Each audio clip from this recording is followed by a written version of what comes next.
The rain had not stopped for 11 days. Major Edward Thornhill stood at the window of the Naval Intelligence Office in Washington, D.C., watching water stream down the glass in uneven rivulets.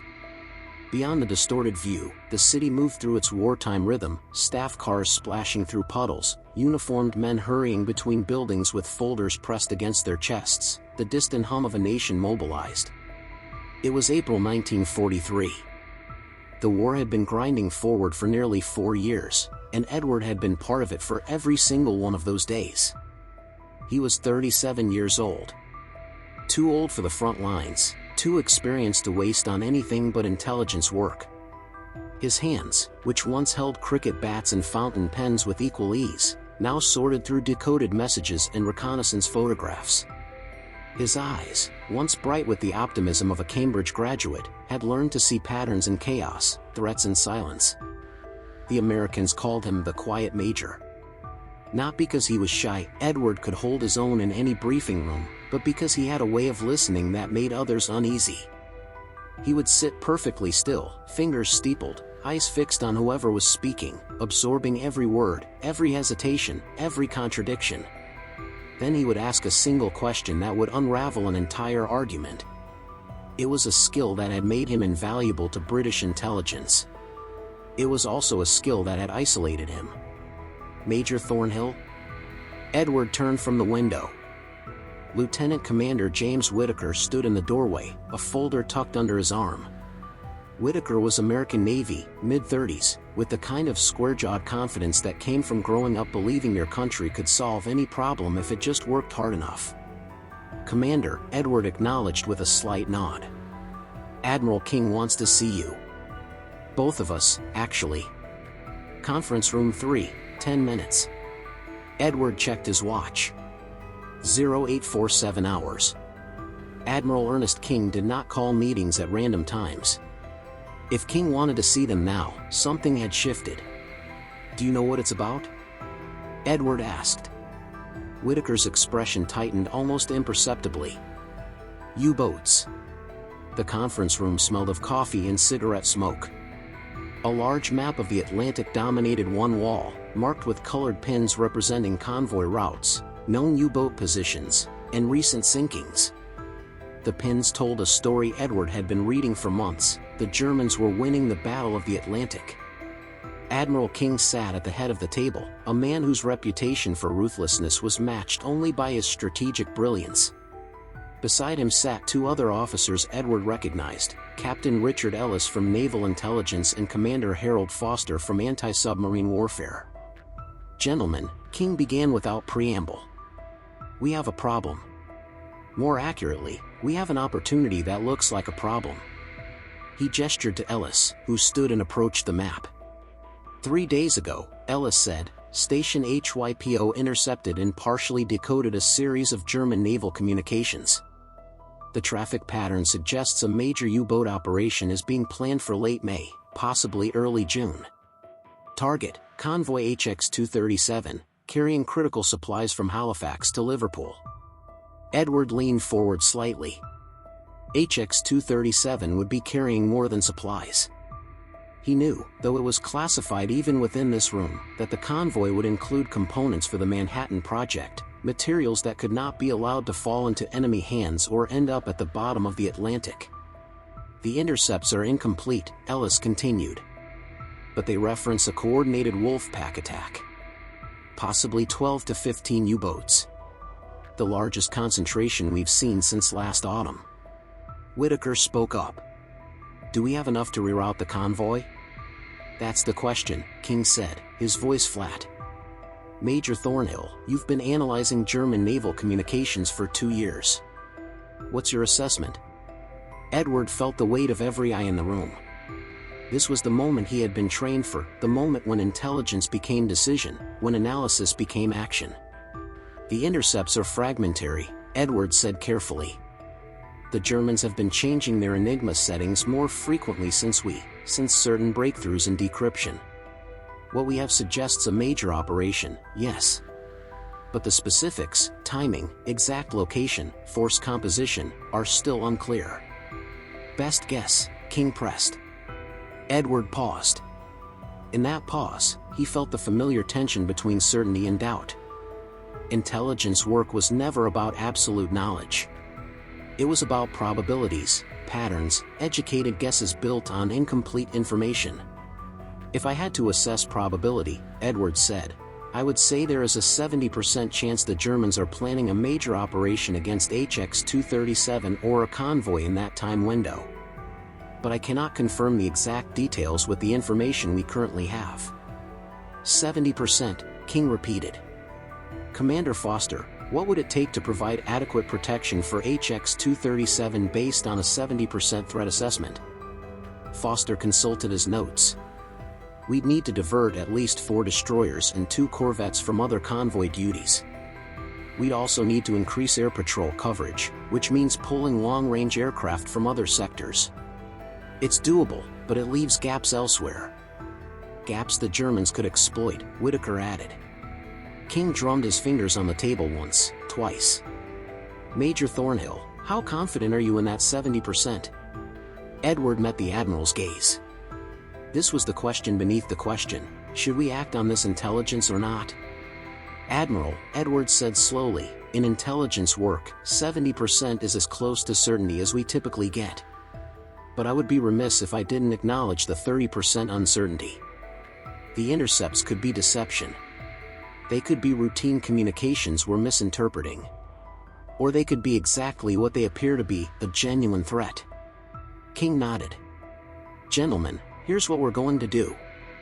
Major Thornhill, you will continue analysis of all German naval traffic related to this operation. I want daily updates. Commander Foster, prepare contingency plans for enhanced convoy protection, but do not implement them yet. We wait for more intelligence. And if we don't get more intelligence before HX-237 sails? Whitaker asked. King's expression was granite. Then I'll make a decision based on what we have. Dismissed. Edward returned to his office, a small room on the 3rd floor that smelled perpetually of old paper and stale air. His desk was covered with transcripts, code sheets, and analysis reports. On the wall, he had pinned a photograph of his wife, Margaret, and their daughter, Claire. The photo was 3 years old, taken just before he had been reassigned from London to Washington. He had not seen them in person for 18 months. Edward sat down and pulled the latest intercepts toward him. The German text, even decoded, was fragmentary. Operation Icewolf confirmed for Wolfpack Assembly Point Grid DN. Priority Target Convoy Designation. Icewolf. Icewolf. A code name that had appeared in 3 separate intercepts over the past week. It had the feel of something real, something operational. But the gaps in the intelligence were maddening. Edward had learned, over years of this work, that the human mind craved certainty. It wanted to fill in gaps, to create complete pictures from incomplete data.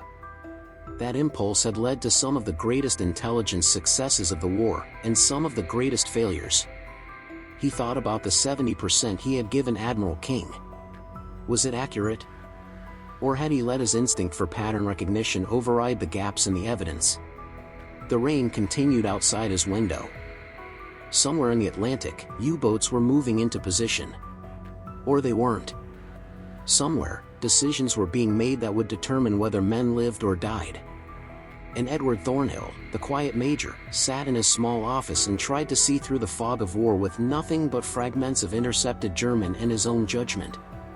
He did not know, in that moment, that his hesitation, his careful, measured, professional hesitation, would become the most important decision of his life. But he felt its weight already, pressing down on his shoulders like the 11 days of rain that would not stop. 23 days passed. Edward tracked them not by calendar dates but by the accumulation of intercepted messages, each one adding another piece to a puzzle that refused to become clear. The rain had finally stopped, replaced by the humid weight of a Washington spring that made his uniform collar stick to his neck. In those 23 days, he had briefed Admiral King 6 times. Each briefing followed the same pattern. Edward would present the latest intelligence, King would ask pointed questions, and Edward would give carefully calibrated assessments that never quite reached certainty. The probability had shifted. 70% became 75, then dropped to 68 after a series of intercepts that suggested the Germans might be focusing on Mediterranean operations instead. Then it climbed back to 72% when a decrypt mentioned North Atlantic priority operations in the same message stream as the Icewolf codename. Edward had begun to hate percentages. It was May 14, 1943. HX-237 was scheduled to depart Halifax in 4 days. The convoy would consist of 42 merchant ships carrying fuel oil, aircraft components, medical supplies, and, though only a handful of people knew this, 3 crates of refined uranium oxide bound for laboratories in England. Edward stood in front of the Atlantic map in his office, studying the colored pins. Red pins marked confirmed U-boat sightings. Yellow pins marked probable positions based on direction-finding intercepts. Blue pins traced the planned route for HX-237. The pins told a story, but Edward wasn't sure he was reading it correctly. A knock at his door broke his concentration. "Come in." Lieutenant Sarah Hendricks entered, carrying a folder marked with a red stripe that indicated priority intelligence. Hendricks was one of the few American officers who had fully cleared security for the most sensitive Enigma material. She was 26, sharp-minded, and had a talent for finding patterns in radio traffic that others missed. "Major, we've got something," she said, placing the folder on his desk. Station HYPO decoded another message from the Befehlshaber der Unterseeboot. It came through 2 hours ago. Edward opened the folder. The decrypt was cleaner than most. The Germans had been careless, or perhaps overconfident. His eyes moved quickly over the text. From BDU Operations to Group Icewolf. Priority, immediate. Assembly complete grid square AK-42 by May 16. Await further orders. Operation proceeds as planned. Maintain radio silence until contact confirmation. Edward read it twice, then a third time. Grid square AK-42 was in the mid-Atlantic, directly along the projected route of HX-237. "This is it," Hendricks said quietly. "This confirms the operation is real." Edward sat down slowly. His mind was already working through the implications. Assembly by May 16 meant the Wolf Pack would be in position before HX-237 reached that sector. Radio silence meant they wouldn't be able to track U-boat movements through intercepts once the operation began. "Have you shown this to Commander Whitaker?" Edward asked. "Not yet. You're the primary analyst on Icewolf. I wanted you to see it first." Edward nodded. "Get this to Admiral King immediately. I'll prepare a full briefing for 1,400 hours." Hendricks hesitated at the door. "Major, this is what we've been waiting for, isn't it? Confirmation?" Edward looked up at her. She was young enough to still believe that intelligence work provided clear answers. He envied that. "It's confirmation that something called Icewolf exists and involves U-boats assembling in the Atlantic," Edward said carefully. "Whether it specifically targets HX-237, whether the assembly is complete, whether this isn't an elaborate deception, those questions remain. But the probability has increased," Edward finished. "Significantly. But it hasn't reached certainty." Hendricks left, and Edward sat alone with the decrypt. He should have felt relief. After 23 days of fragmentary intelligence, here was something concrete. A specific grid reference. A specific date. Orders from the German U-boat command itself. But something nagged at him. The message was too clean. In 2 years of analyzing German naval communications, Edward had learned that operational orders were usually more detailed. They included contingency protocols, weather considerations, target identification procedures. This message was stark, almost skeletal. It could mean the Germans were being cautious, keeping details minimal in case of interception. Or it could mean something else entirely. Edward pulled out a different folder, one he had been compiling over the past month. It contained analysis of German deception operations, instances where the Kriegsmarine had deliberately leaked false information to mislead Allied intelligence. There was a pattern to deception. The Germans would seed multiple false signals across different communication channels, creating a narrative that seemed to emerge organically from separate sources. They would include just enough verifiable detail to make the deception credible. Edward compared the Icewolf intercepts to known deception patterns. There were similarities. The codename had appeared in multiple message streams. The grid references were specific but not overly detailed. The timing aligned with known convoy schedules, which meant the Germans knew those schedules too. But there were differences as well. The message traffic had the irregular rhythm of genuine operational communications, not the too perfect timing of planted intelligence. The encryption had been standard Kriegsmarine protocol, not the deliberately weakened codes sometimes used for deception. Edward pressed his palms against his eyes. He was overthinking. He was seeing patterns that might not exist, questioning intelligence that should be acted upon. Or he was doing exactly what he had been trained to do, maintaining skepticism in the face of convenient certainty. The briefing room at 1400 hours was more crowded than usual. Admiral King had brought in additional staff, operations officers, convoy coordinators, even a representative from the British Admiralty who had flown in from Ottawa. Edward stood at the front of the room, the decrypt projected on the wall behind him. "Gentlemen," he began, "at 1047 hours this morning, we intercepted and decoded orders from German U-boat command to a group designated Icewolf. The message confirms assembly of forces in Grid Square AK-42 by May 16, with orders to maintain radio silence pending further instructions." He paused, letting the information settle. "Grid Square AK-42 is here." He pointed to the map. "Directly along the projected route of convoy HX-237, which departs Halifax in 4 days. Based on standard U-boat transit speeds and the assembly timeline, we assess that a wolf pack of between 10 and 15 submarines will be in position to intercept the convoy approximately 6 days after departure." Captain Ellis spoke up. "Major, what's your confidence level on this intelligence?" This was the question Edward had been preparing for since he read the decrypt. This was the moment when his analysis would become action or inaction, when his judgment would determine whether ships were diverted, resources committed, men put at risk. "The decrypt itself is genuine," Edward said. "We have high confidence in the translation and source authentication. The question is whether the operation described is genuine or whether this is part of a deception effort." Admiral King's expression didn't change. "Your assessment, Major." Edward felt the weight of 37 years, 4 years of war, 2 years of intelligence analysis, and 23 days of fragmentary evidence pressing down on him. "Admiral, I assess an 85% probability that Operation Icewolf is a genuine threat to HX-237 or convoys in that operational window." 85%, King repeated. "That's higher than your previous assessments." "Yes, sir." The specificity of this decrypt, combined with the pattern of previous intercepts, suggests a real operation.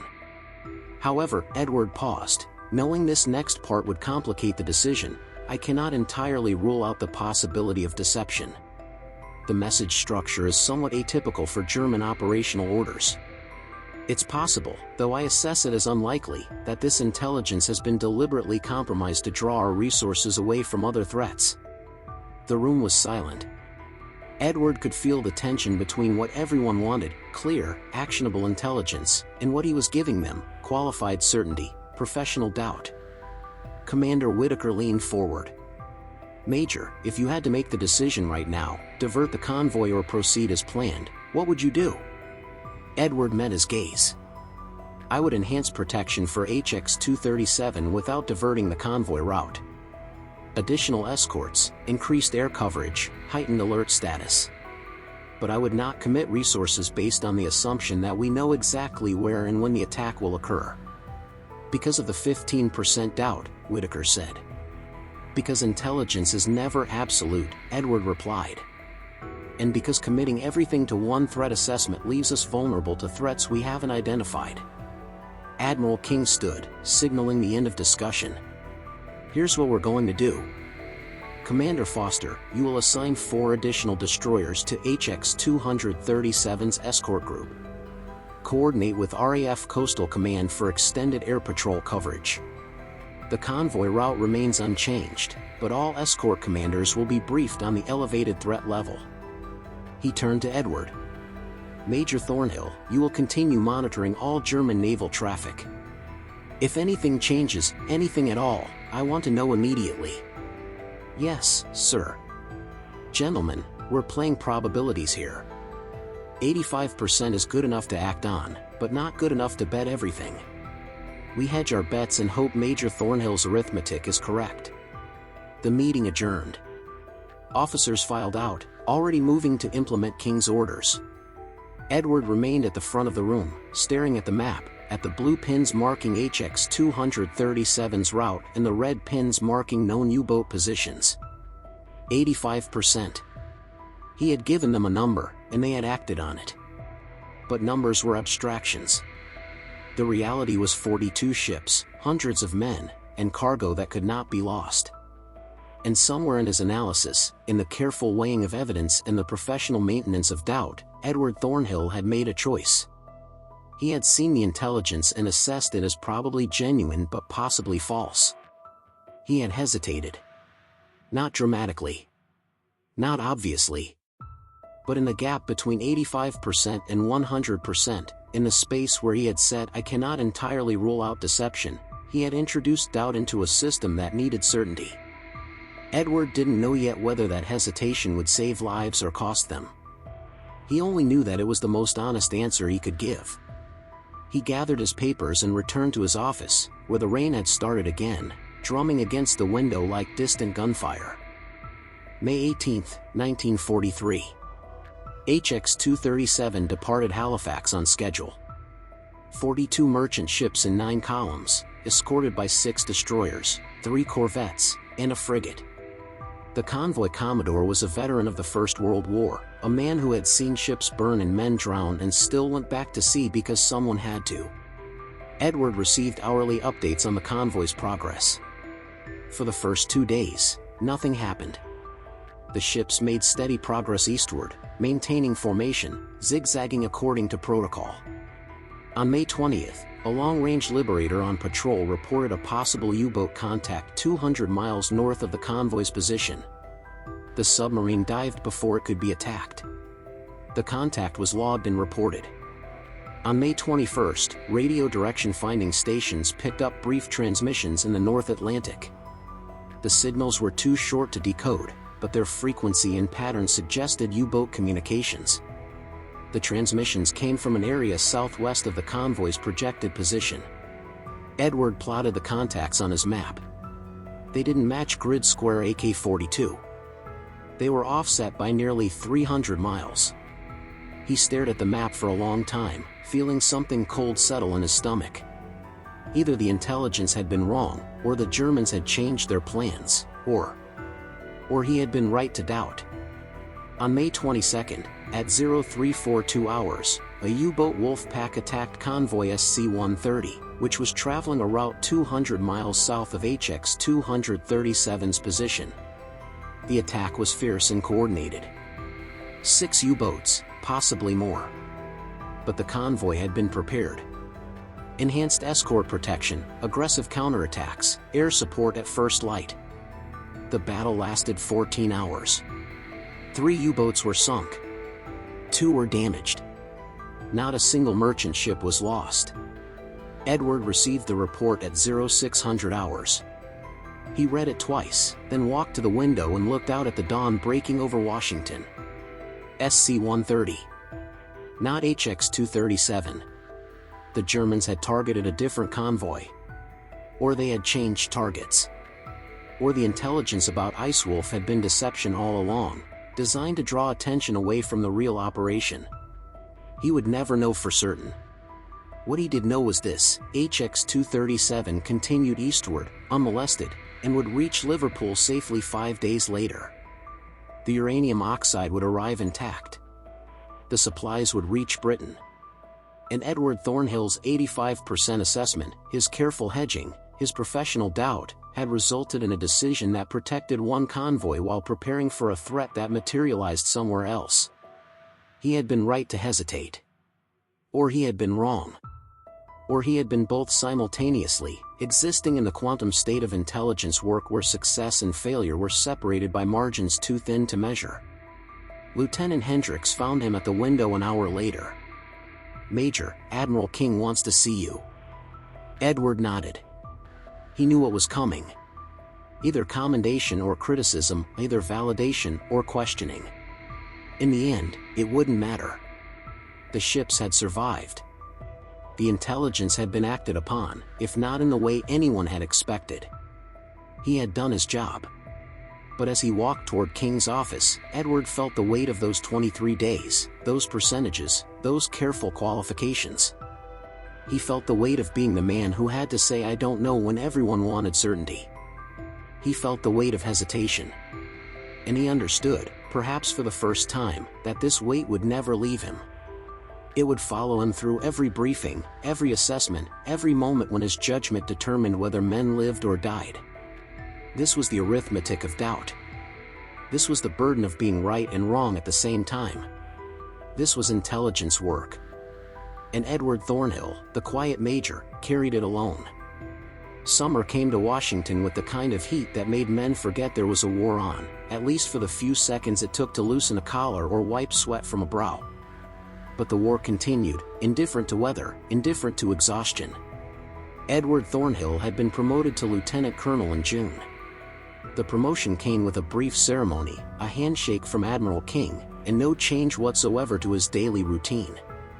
He still analyzed intercepts. He still briefed senior officers.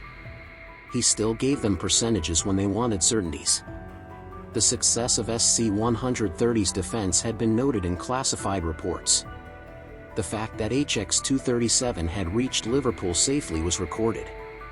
Edward's role in both outcomes was acknowledged with the kind of careful language that military bureaucracies used when they weren't sure whether to praise or blame someone. Lieutenant Colonel Thornhill's measured assessment allowed for flexible resource allocation that proved effective across multiple threat vectors. It meant, you hedged your bets and got lucky. Edward didn't disagree with that assessment. It was now August 1943. The Battle of the Atlantic had begun to turn in the Allies' favor. New tactics, better technology, more escort ships, and, though this remained deeply classified, the continued success of ultra-intelligence from decrypted Enigma messages. The U-boats were still dangerous, but they were no longer winning. Edward should have felt satisfaction. Instead, he felt hollow. He sat in his office on the afternoon of August 17th, reading through the latest intelligence summaries, when Lieutenant Hendricks knocked on his door. She looked different. There was an energy in her posture that hadn't been there in months. "Colonel, we've got something significant. Conference room in 20 minutes. Admiral King, Commander Whitaker, and someone from the OSS. The Office of Strategic Services." That meant something beyond routine naval intelligence. "What's the subject?" Edward asked. They didn't say. But the OSS officer flew in from London this morning specifically for this meeting. The conference room had been cleared of everyone except essential personnel. Admiral King sat at the head of the table, flanked by Commander Whitaker and a man Edward didn't recognize, mid-40s, civilian suit, the kind of face that was designed to be forgotten. "Colonel Thornhill," King said, "this is Mr. Patterson from OSS. He has information that pertains to your area of expertise." Patterson opened a leather briefcase and removed a single folder. "Colonel, what I'm about to share is classified at the highest level. It does not leave this room." Edward nodded. 3 weeks ago, Patterson began, we received intelligence from a source inside the German Naval Command structure. This source has provided accurate information in the past, though we've had to be extremely careful about how we act on it to avoid compromising their position. He slid a photograph across the table. It showed a document in German, clearly photographed in haste. The image was slightly blurred, the lighting uneven.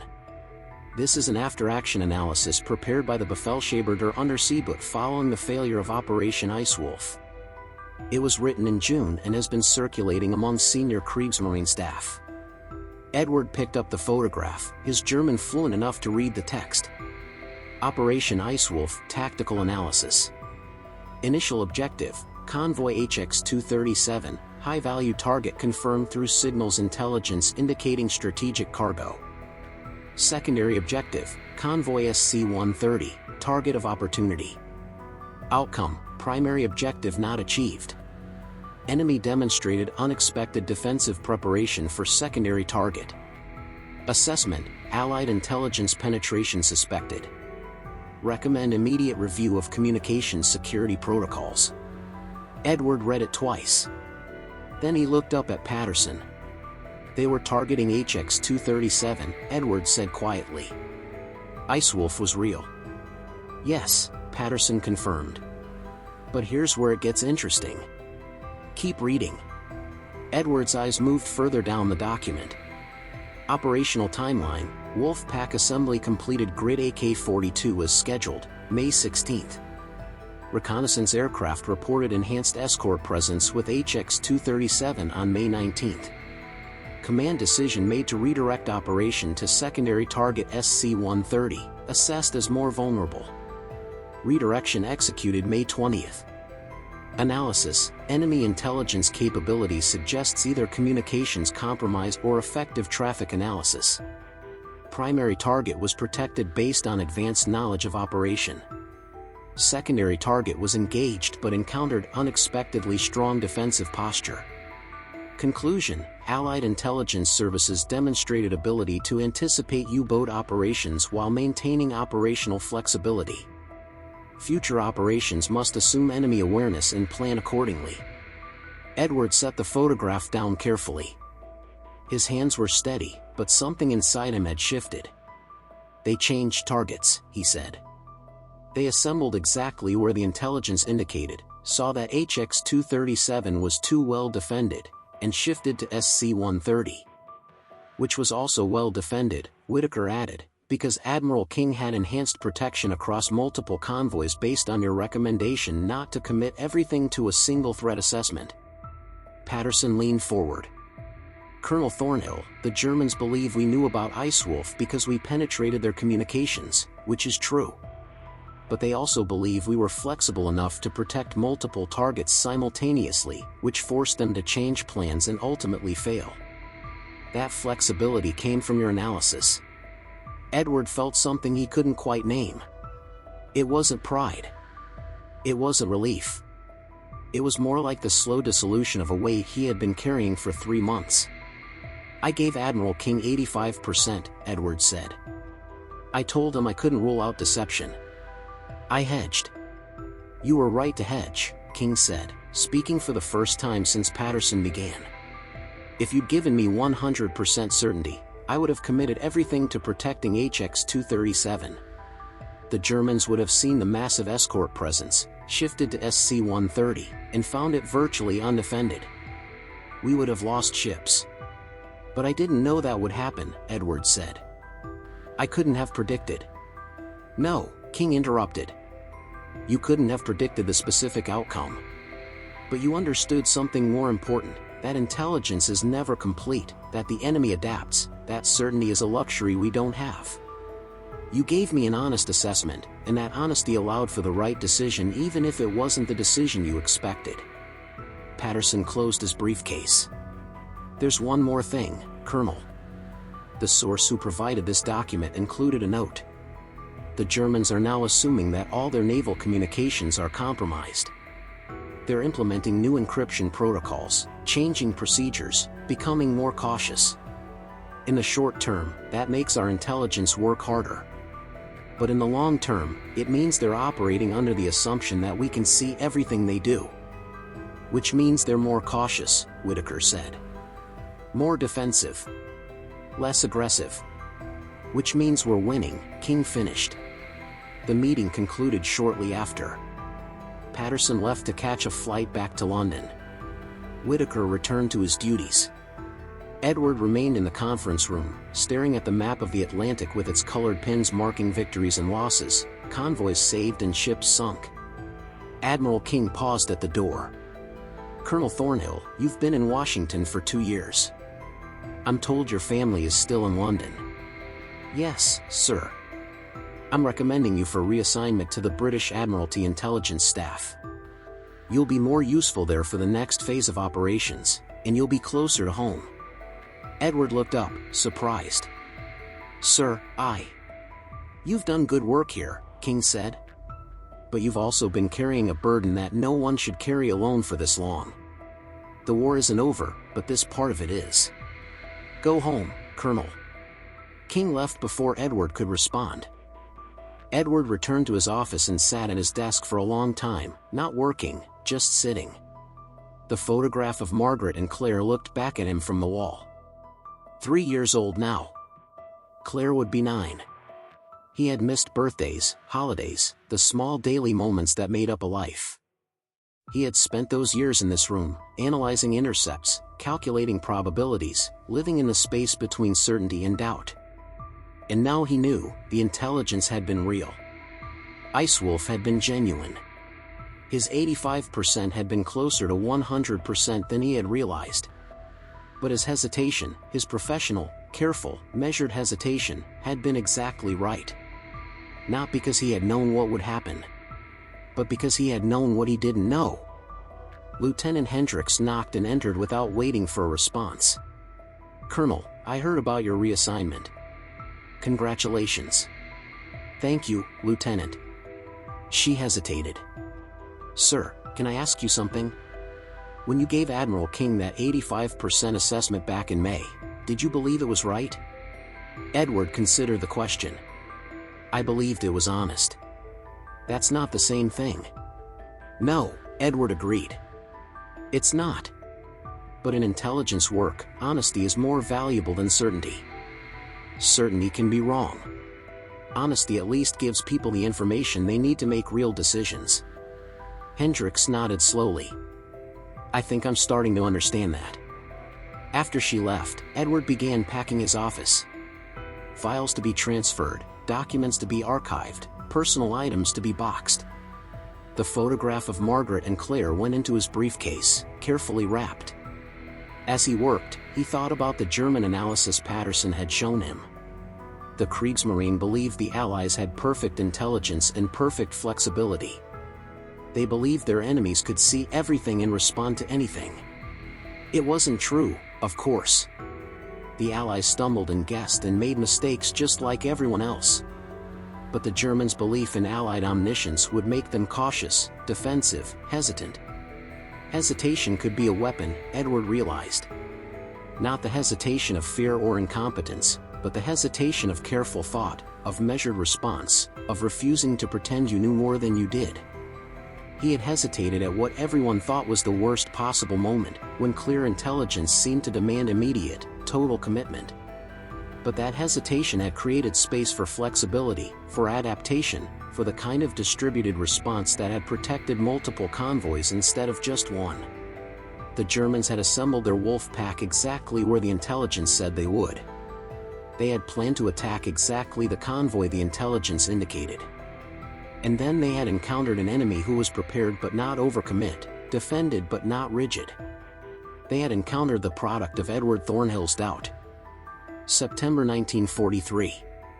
Edward stood on the deck of a transport ship crossing the Atlantic, the same waters where HX-237 and SC-130 had sailed 4 months earlier. The crossing was routine now, U-boats were still a threat, but the desperate days of the Battle of the Atlantic were ending. He thought about the past 2 years. The intercepts, the briefings, the percentages. The weight of making decisions based on incomplete information. The loneliness of being the person who had to say I don't know when everyone wanted certainty. He thought about the moment in May when he had looked at Admiral King and said 85% instead of 100%. That gap, that 15% of doubt, had seemed like a failure at the time. A hedge, a qualification, an inability to commit. But it had been the most important 15% of the war. Not because it had been wrong. Because it had been honest. The ship's engines thrummed steadily beneath his feet. Somewhere below deck, cargo was secured, supplies for Britain, materials for the continuing war effort. the convoy would reach Liverpool safely. Edward was certain of that, as certain as anyone could be in wartime.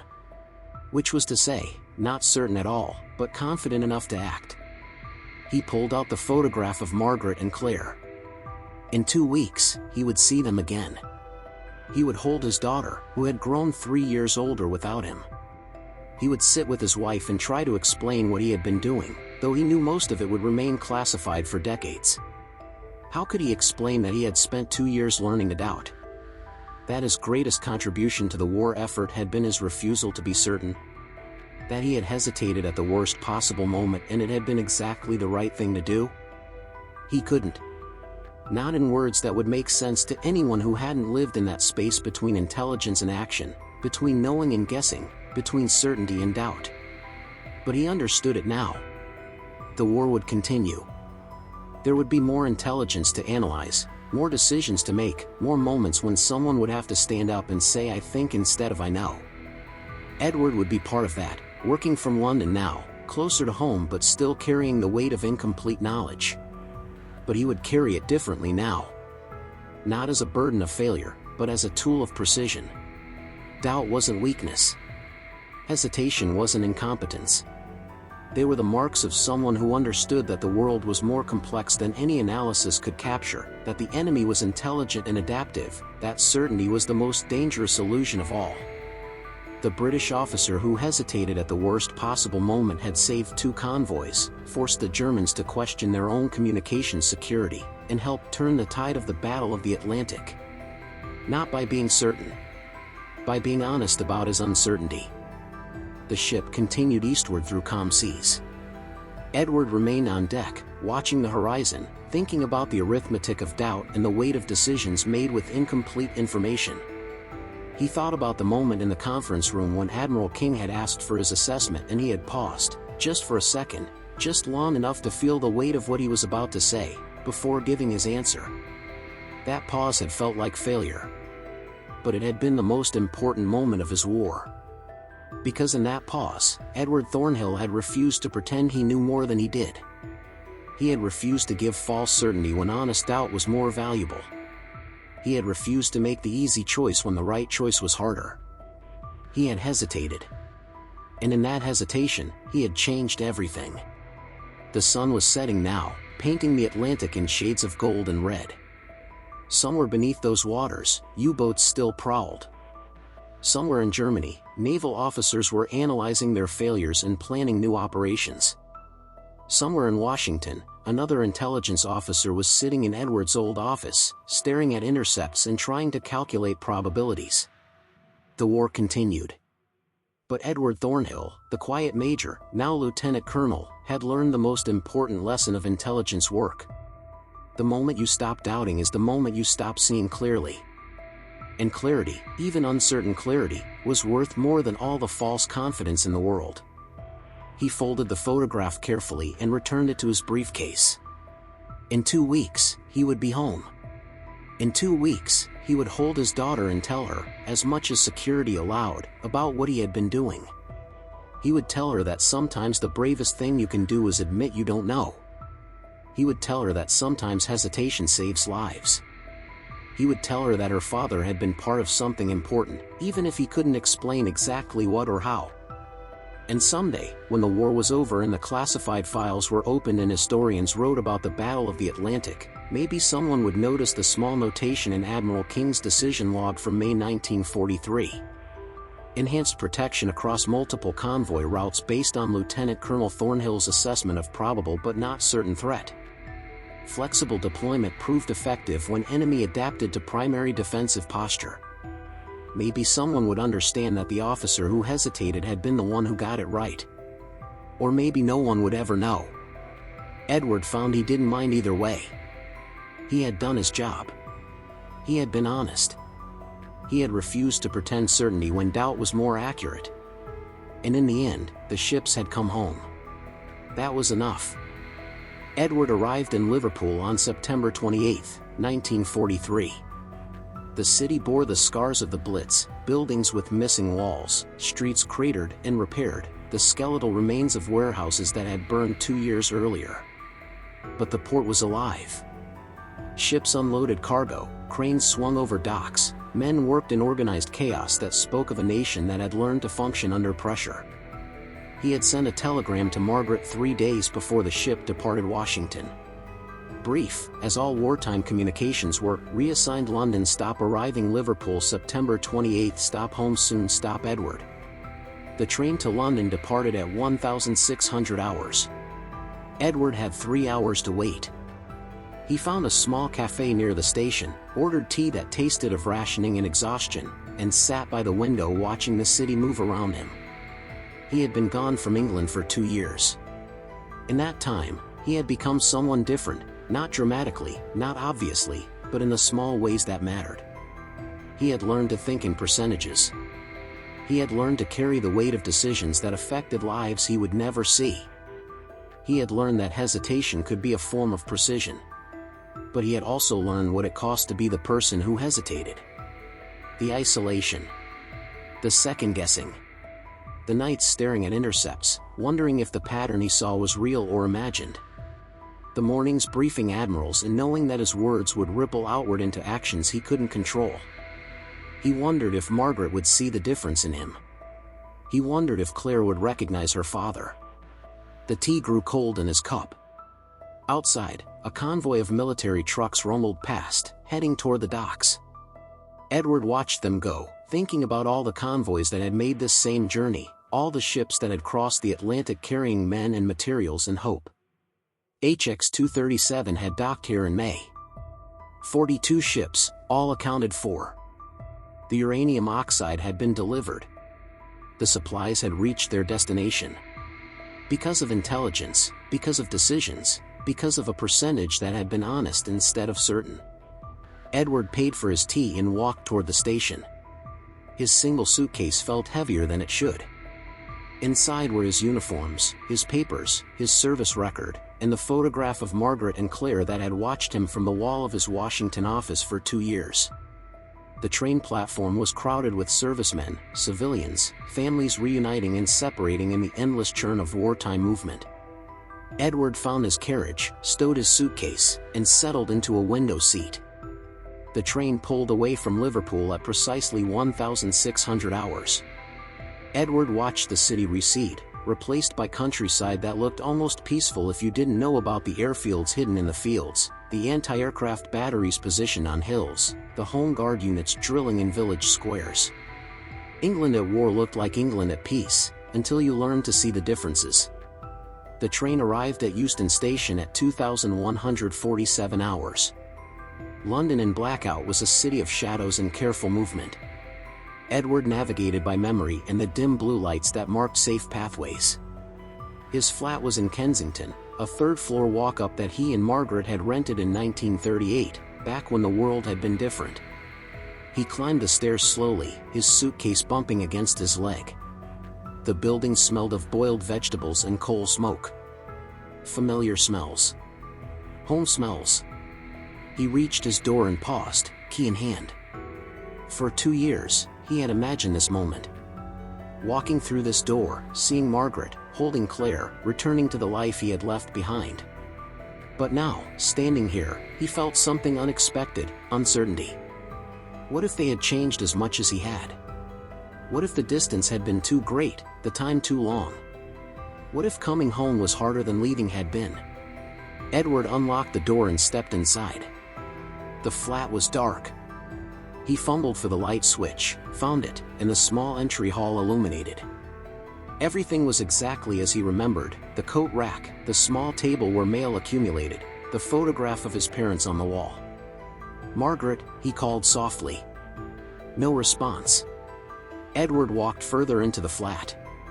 The sitting room was tidy, almost too tidy. No toys scattered on the floor, no books left open on the sofa. It had the feel of a space that was maintained but not lived in.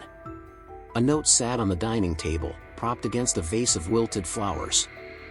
Edward recognized Margaret's handwriting before he picked it up. "Edward, your telegram arrived yesterday. I'm sorry we're not here to greet you.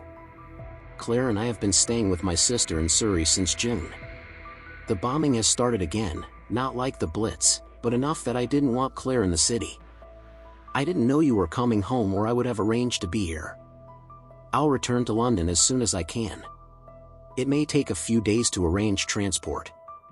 There's food in the cupboard, what passes for food these days, and clean linens in the closet. I'm so glad you're safe. We've missed you terribly. All my love. Margaret.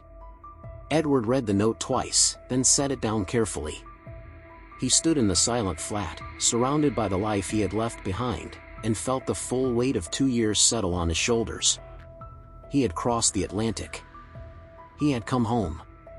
And home was empty. Edward reported to the Admiralty the next morning.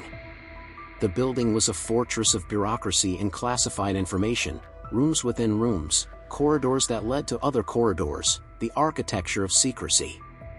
His new assignment was to the Operational Intelligence Center, working directly with Commander Roger Wynne, the head of the submarine tracking room. Wynne was a legend in naval intelligence, a barrister before the war, now the man responsible for tracking every U-boat in the Atlantic. Thornhill, Wynne said when Edward was shown into his office. I've read your file. Admiral King speaks highly of your work. Says you have a talent for seeing what isn't there. I'm not sure that's a compliment, sir, Edward replied. Wynne smiled slightly. In intelligence work, it's the highest compliment there is. Most people only see what they want to see. You see the gaps. That's valuable. He gestured to a chair. Edward sat. You'll be working on operational assessments, Wynne continued. We're planning for the next phase of the war. Normandy, eventually, though that's not official yet. We need to ensure the Atlantic remains secure for the buildup. That means continuing to track U-boats, anticipate their movements, and stay ahead of their adaptations. I understand, sir. Wynne studied him for a moment. King also mentioned that you tend to give qualified assessments. Percentages instead of certainties. Yes, sir. I find it more accurate. I agree, Wynne said. But you should know that not everyone here will appreciate it. There's pressure from the top to provide clear, actionable intelligence. Ambiguity makes people uncomfortable. Certainty makes me uncomfortable, sir, Edward said. Especially when it's false. Wynne nodded slowly. Good. We'll get along fine. Start tomorrow. Take today to settle in. Edward left the Admiralty and walked through London. The city was scarred but functioning, like Liverpool, like all of Britain. People moved with purpose, adapted to rationing and bombing and the grinding continuation of war. They had learned to live in uncertainty, to plan for a future they couldn't guarantee. They had learned to hesitate and keep moving anyway. Edward found himself at a post office. He wrote a brief letter to Margaret, giving her his Admiralty contact information, telling her he was settled and looking forward to seeing her and Claire. He kept the tone light, avoiding the weight he felt. He posted the letter and continued walking. 3 days passed. Edward fell into the rhythm of his new assignment.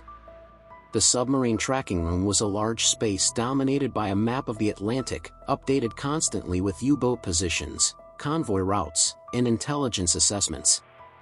It was similar to the setup in Washington, but more intense, more immediate. This was the nerve center of the Battle of the Atlantic, and everyone who worked here felt the weight of it. Edward analyzed intercepts, prepared assessments, briefed senior officers. The work was familiar, almost comforting in its routine. But the flat in Kensington remained empty. Margaret's letter had said a few days, but no word had come. On the 4th day, a telegram arrived at the Admiralty, forwarded to Edward's desk. Edward stop transport delayed, stop arriving London October 5th, stop Margaret. October 5th. 2 more days. Edward folded the telegram and returned to his work. He was analyzing a series of intercepts related to U-boat deployments in the North Atlantic when Lieutenant Commander Peter Ashworth approached his desk. Thornhill, do you have a moment? Edward looked up. Ashworth was one of Wynne's senior analysts, a career naval officer with a reputation for thoroughness. Of course, sir. Ashworth handed him a folder. This came through this morning. Decrypt from BDU headquarters. It's unusual. Wynne wants your assessment. Edward opened the folder. The decrypt was dated October 2nd, 3 days ago. From BDU Operations to All Atlantic Command Staff. Operational Doctrine Revision. Following comprehensive review of Atlantic operations May-August 1943, the following doctrinal changes are implemented effective immediately. 1. All Wolfpack operations must assume enemy advanced knowledge of assembly points and timing. 2. Radio communications to be minimized. Operational orders to be transmitted via secure courier when possible. 3. Target selection to remain flexible until final approach. No commitment to specific convoy targets more than 24 hours in advance. 4. Enhanced counterintelligence protocols for all operational planning. Analysis indicates enemy intelligence capabilities exceed previous assessments. All future operations must account for compromised communications and adaptive enemy response. Edward read the document twice. Then he looked up at Ashworth. They've changed everything, Edward said quietly. Yes, Ashworth confirmed. They're operating under the assumption that we can read their mail and adapt faster than they can plan. It makes them more cautious, more defensive. It makes them less effective, Edward said. Exactly. Wynne wants to know if this is genuine or if it's deception, making us think they're more cautious while planning something aggressive. Edward studied the decrypt again. The language was bureaucratic, the tone administrative. It had the feel of an internal directive, not a planted message. And the content aligned perfectly with the after-action analysis Patterson had shown him in Washington. It's genuine, Edward said. This is the German Naval Command adapting to what they believe is our intelligence superiority. They think we can see everything, so they're implementing protocols to minimize our advantage. Which means the Battle of the Atlantic has fundamentally changed. They're no longer operating from a position of confidence. They're reacting to us instead of forcing us to react to them. Ashworth nodded. That's what Wynne thought. I'll brief him. Good work, Thornhill.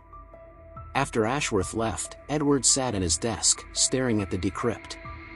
This was the ripple effect of May 1943. The decision to enhance protection across multiple convoys instead of committing everything to HX-237. The flexibility that had forced the Germans to change targets and fail. The demonstration of Allied intelligence capability that had made the Kriegsmarine question their own security. All of it traced back to a moment in a conference room in Washington when Edward had said 85% instead of 100%. All of it traced back to hesitation. October 5th arrived cold and gray.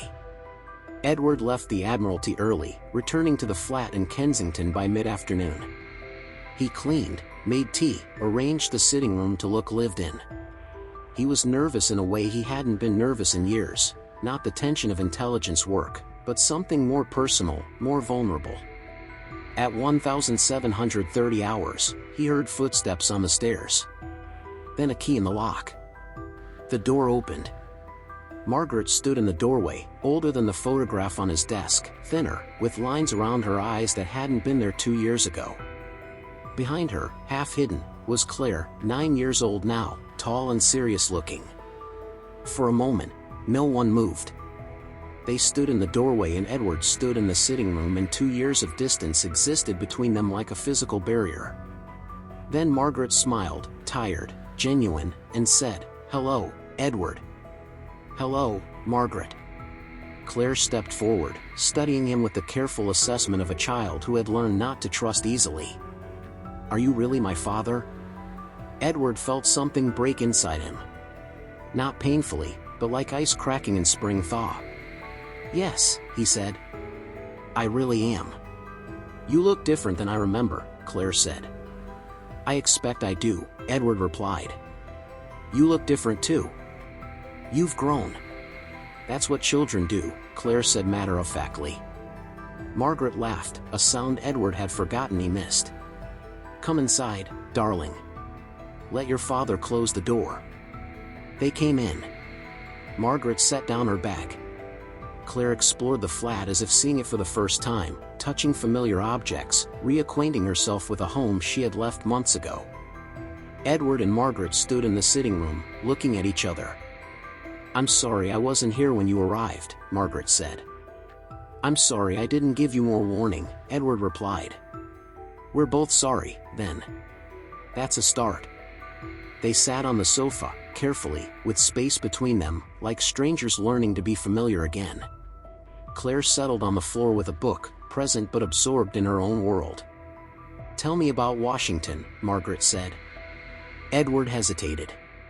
How could he explain 2 years of percentages and intercepts, of decisions made in conference rooms that rippled out into the Atlantic, of learning to doubt and finding that doubt was more valuable than certainty? "It was work," he said finally. "Important work, but isolating." "You were always good at being alone," Margaret said. "It wasn't a criticism, just an observation." "I was," Edward agreed. "But I've learned I don't want to be." Margaret looked at him, really looked at him, and Edward saw that she understood. She had spent 2 years alone too, raising Claire through bombing and rationing and the endless uncertainty of war. She had learned her own lessons about isolation and endurance. "We'll figure it out," she said quietly. "We have time." "Do we?" Edward asked. "The war." "The war will end," Margaret interrupted. "Eventually. And we'll still be here. We'll figure it out." Claire looked up from her book. "Father, what did you do in Washington?" Edward considered the question. "I helped people make decisions," he said. "What kind of decisions?" "Important ones. Difficult ones." "Did you make the right decisions?" Edward smiled slightly. "I tried to make honest decisions. Sometimes that's more important than being right." Claire frowned, processing this. "That doesn't make sense." "It will," Edward said. "Someday." They had dinner together, simple food, rationed portions, but eaten at a table with 3 chairs filled instead of 1. They talked about small things: Claire's schooling, Margaret's work with the Women's Voluntary Service, the state of the flat, plans for the coming weeks. They didn't talk about the war directly. They didn't talk about the 2 years of separation or the uncertainty of how long Edward would be in London before his next assignment. They talked around these things, acknowledging them in silence. After dinner, Edward helped Claire prepare for bed. She had her own small room, walls covered with drawings and a shelf of books. She climbed into bed and looked up at him with serious eyes. "Will you be here tomorrow?" she asked. "Yes," Edward said. "And the day after?" "Yes." "How many days?" Edward paused. He wanted to say forever, but he had learned not to promise certainties he couldn't guarantee. "I don't know exactly," he said honestly. "But I'll be here as long as I can. And when I have to leave, I'll tell you. I won't just disappear." Claire considered this. "All right. That's fair." She closed her eyes. Edward sat beside her bed until her breathing deepened into sleep. Then he returned to the sitting room, where Margaret was reading by lamplight. "She's asleep," Edward said. Margaret set down her book. "She's been asking about you. Not constantly, but regularly. Wondering when you'd come home, if you'd come home." "I should have written more," Edward said. "You wrote enough," Margaret replied. "We knew you were alive. That was what mattered." Edward sat beside her on the sofa. Closer this time, the space between them smaller. "Margaret, I need to tell you something." She looked at him, waiting. "In Washington, I made decisions that affected people's lives. Convoys, ships, men I never met. And I had to make those decisions based on incomplete information, on probabilities and guesses and patterns that might not have been real." "That sounds terrifying," Margaret said. "It was," Edward admitted. "But the worst part wasn't making the decisions. It was living with the uncertainty afterward. Never knowing for certain if I'd been right or wrong, if my hesitation had saved lives or cost them." "And did you?" Margaret asked. "Save lives?" I think so, Edward said. I received confirmation recently that a decision I made, a careful, qualified, hesitant decision, led to the right outcome. But I didn't know that at the time. I just had to trust that honesty was more valuable than false certainty. Margaret reached over and took his hand. Her fingers were warm, familiar. Edward, you've always been someone who thinks carefully. Who weighs options, who sees complications that others miss. It's what made you good at your work. But it's also what made you hard to live with sometimes, because you could never just decide. You always had to consider every angle. I know, Edward said. I'm sorry. Don't be, Margaret said. I'm not criticizing. I'm just saying that I understand. And I think the war has taught you something important, that your hesitation isn't weakness. It's precision. Edward looked at her, surprised. You hesitate because you see more than other people see, Margaret continued. You see the gaps, the uncertainties, the possibilities they miss. And yes, that makes decisions harder. But it also makes them better. I hesitated at what everyone thought was the worst possible moment, Edward said quietly. And it turned out to be exactly the right thing to do. Then perhaps, Margaret said, it wasn't the worst possible moment after all. Perhaps it was exactly the moment when hesitation was needed. They sat together in the lamplight, hands joined, two people learning to be close again after 2 years of distance. Outside, London continued its blackout routine. Somewhere in the Atlantic, convoys sailed and U-boats hunted. Somewhere in Germany, naval officers implemented new protocols based on their belief in Allied intelligence superiority. The war continued. But in a small flat in Kensington, Edward Thornhill sat with his wife and felt something he hadn't felt in 2 years, certainty. Not about the war. Not about intelligence or operations or the decisions he would have to make tomorrow and the day after. But certainty about this moment, this connection, this small piece of life that existed apart from percentages and probabilities. I'm glad I'm home, Edward said. So am I, Margaret replied. The next morning, Edward woke early. Margaret was still asleep beside him. He dressed quietly and went to the kitchen, where he found Claire already awake, sitting at the table with a piece of toast and jam. Good morning, Edward said. Good morning, Claire replied. Are you going to work? Yes. But I'll be home for dinner. You promise? Edward paused. Then he said, I promise. Unless something extraordinary happens. But if it does, I'll send word. Claire nodded, satisfied with this qualified promise. Father, can I ask you something? Of course. When you make important decisions, how do you know if they're right? Edward sat down across from her. This was the question he had been asking himself for 2 years. I don't always know, he said honestly. Sometimes I have to make a decision based on what I think is probably true, even though I'm not completely certain. And then I have to live with not knowing if I was right until much later, or sometimes never knowing at all. That sounds hard, Claire said.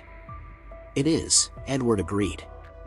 But I've learned something important. It's better to be honest about what you don't know than to pretend you know everything.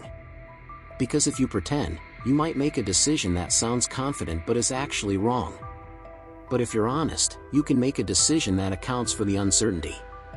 Claire thought about this while she ate her toast. So hesitating is sometimes good? Yes, Edward said. If you're hesitating because you're thinking carefully, not because you're afraid. How do you know the difference? Edward smiled. That's the hardest question of all. And I'm still learning the answer. Edward arrived at the Admiralty at 0800 hours. The submarine tracking room was already busy, analysts updating the map with overnight intelligence, officers preparing briefings for the morning conference. Commander Wing called Edward into his office. Thornhill, I've been reviewing your work from Washington. Specifically, your assessment of Operation Icewolf back in May. Edward felt a familiar tension. Yes, sir. Admiral King's report indicates you gave an 85% probability assessment when the intelligence suggested a higher certainty. Some of the staff here have questioned whether that was appropriate, whether you should have been more definitive. Edward met Wynn's gaze. Sir, I gave the most honest assessment I could based on the available intelligence. The intercepts were genuine, but there were gaps in the information that made me uncertain about the specific details. I felt it was more valuable to acknowledge that uncertainty than to overstate our knowledge. And you were right, Wynn said. The Germans changed targets because they saw we were prepared. If we had committed everything to one convoy based on false certainty, we would have left other convoys vulnerable. Your qualified assessment allowed for flexible response. I didn't know that would happen, sir, Edward said. No, Wynn agreed. But you understood that intelligence is never complete. That's the mark of a good analyst. The ability to live with uncertainty and still provide useful assessments. He handed Edward a folder. I'm assigning you to a new project. We're planning for the invasion of France, still months away, still highly classified. We need to ensure that German naval forces are kept off balance, that they can't predict our movements or concentrate their forces effectively. That means continuing to exploit their belief that we have superior intelligence. Edward opened the folder. Inside were preliminary plans for deception operations, intelligence assessments, and strategic objectives. This is long-term work, Wynn continued. It will require the same kind of careful analysis you did with Icewolf. Probabilities, not certainties. Honest assessments, not confident guesses. I understand, sir, Edward said. Good. One more thing, Thornhill. I know you've just been reunited with your family. I'll do my best to keep you in London for the foreseeable future. You've earned that much. Thank you, sir. Edward returned to his desk with the folder. Around him, the submarine tracking room continued its work, the endless process of gathering intelligence, analyzing patterns, making assessments that would ripple out into the Atlantic and beyond. He thought about Claire's question that morning, how do you know if your decisions are right? The answer was, you don't. Not always. Sometimes not ever. But you make them anyway, as honestly as you can, accounting for what you know and what you don't know, and then you live with the uncertainty. Edward opened the folder and began to read. The work was familiar. The weight was familiar. But something had changed. He was no longer carrying it alone. That evening, Edward returned to the flat in Kensington at 1800 hours, as promised. Margaret was cooking dinner, something that involved potatoes and what might have been mutton. Claire was doing homework at the dining table. You're home, Margaret said, not surprised but pleased. I'm home, Edward confirmed. They ate dinner together. They talked about their days, Edward's in carefully vague terms, Margaret's and Claire's in specific detail. After dinner, Edward helped Claire with her mathematics homework while Margaret listened to the BBC News on the wireless. The news was the same as always, battles in Italy, bombing raids over Germany, the slow grinding progress of a war that had no clear end in sight. But in the flat in Kensington, life continued in small moments. Homework completed. Tea brewed. A family learning to be a family again. Later, after Claire had gone to bed, Edward and Margaret sat together in the sitting room. The blackout curtains were drawn. The lamp cast warm light over familiar furniture. I received a letter today, Margaret said. From my sister. She wants to know if we'll come visit for Christmas. Christmas, Edward repeated. It was only October. Christmas felt impossibly far away. I told her I'd ask you, Margaret said. I don't know what your schedule will be. Edward thought about the folder Wynn had given him. Long-term planning for the invasion of France. Months of work ahead. But also, Wynn's promise to keep him in London. I think we can plan for Christmas, Edward said carefully. I can't guarantee it absolutely, but I think we can plan. Margaret smiled. That's good enough. And Edward realized she was right. It was good enough. Not certainty, but honest probability. Not a promise he couldn't keep, but a plan he could reasonably make. He had spent 2 years learning to live with uncertainty in his work. Now he was learning to live with it in his life, not as a burden, but as a reality to be acknowledged and worked with. "Margaret," he said, "I want to tell you something. Something I couldn't say in letters." She looked at him, waiting. "In May, I made a decision that I thought might be wrong. I hesitated when everyone wanted certainty. I gave a qualified assessment when a definitive answer would have been easier. And for months, I didn't know if I had made the right choice." "But you did," Margaret said. "Yes," Edward agreed. "But I didn't know that at the time. I just had to trust that being honest was more important than being certain. And that trust, that ability to make a decision and live with not knowing if it was right, that's what I learned in Washington." "And now?" Margaret asked. "Now I'm learning to apply it here," Edward said. "To us. To this. I can't promise I'll always be here. I can't promise the war won't take me away again. But I can promise I'll be honest about what I can and can't control. And I'll be here as much as I possibly can." Margaret took his hand. "That's all I've ever wanted, Edward. Not certainty. Just honesty." They sat together in the lamplight, two people who had learned to live with uncertainty, who had learned that hesitation could be a form of care, that qualified promises were sometimes stronger than absolute ones. Outside, London continued its wartime existence. Inside, in a small flat in Kensington, Edward Thornhill, the officer who had hesitated at the worst possible moment, had finally come home. Not to certainty. Not to a life without doubt. But to a place where hesitation was understood, where uncertainty was acknowledged, where honest assessment was valued more than false confidence. He had changed the course of the Battle of the Atlantic by refusing to pretend he knew more than he did. And now he was learning to live a life built on the same principle, that honesty about uncertainty was more valuable than false certainty. That hesitation, at the right moment, was not weakness but wisdom. That the space between knowing and not knowing was where the most important decisions were made. Weeks passed. October became November. The work at the Admiralty continued: intelligence analysis, operational planning, the careful construction of deception operations designed to keep the Germans off balance as the Allies prepared for the invasion of France. Edward fell into a rhythm. Days at the submarine tracking room, evenings in Kensington. Briefings and assessments and percentages during the day, dinner and homework and quiet conversations at night. He learned Claire's routines, her preferences, the way she thought about the world. He learned Margaret's new habits, the ways she had adapted to life without him. And they learned him again, the man who had returned from Washington different but recognizable, changed but still himself. In mid-November, Commander Wing called Edward into his office. "Thornhill, I wanted you to see this before it goes into the official record."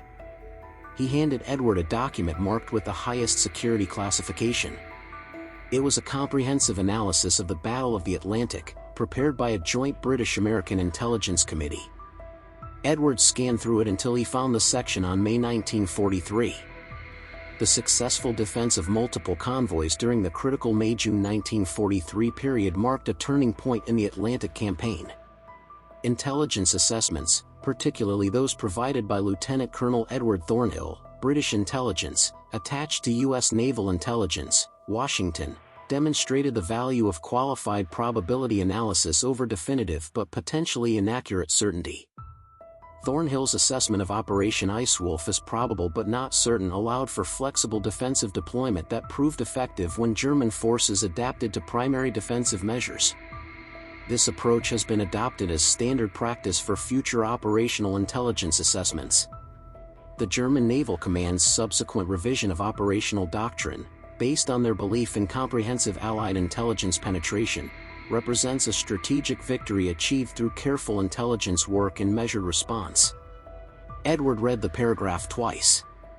Then he looked up at Wynne. "They're making it official policy," Wynne said. "Qualified assessments. Honest uncertainty. Your approach is now doctrine." "I'm not sure how I feel about that, sir," Edward said. Wynne smiled slightly. "Feel however you want. But know that you changed how we do intelligence work. You prove that hesitation, careful, measured, honest hesitation, is sometimes the most valuable thing an analyst can offer. After leaving Wynn's office, Edward stood in the corridor for a moment, holding the document. Around him, the Admiralty continued its work, officers moving between meetings, clerks carrying files, the machinery of war grinding forward. He thought about the moment in May when he had stood in front of Admiral King and said 85%.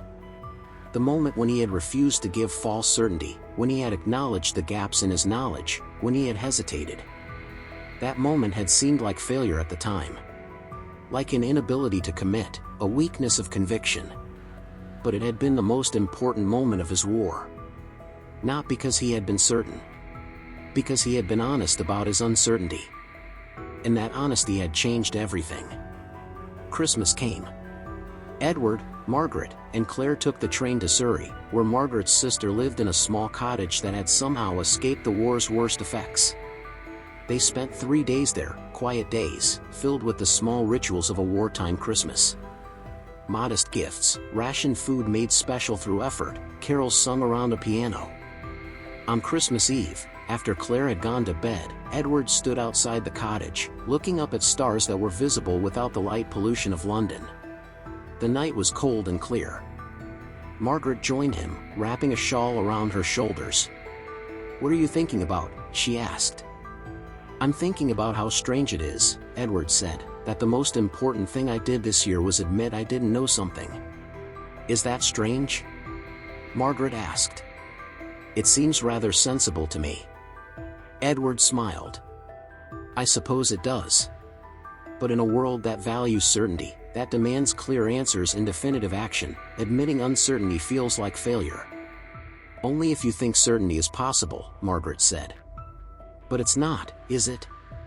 "Not really. Not in war, not in life. We're all just making our best guesses and hoping they're right." "Some guesses are better than others," Edward said. "Yes," Margaret agreed. "The honest ones."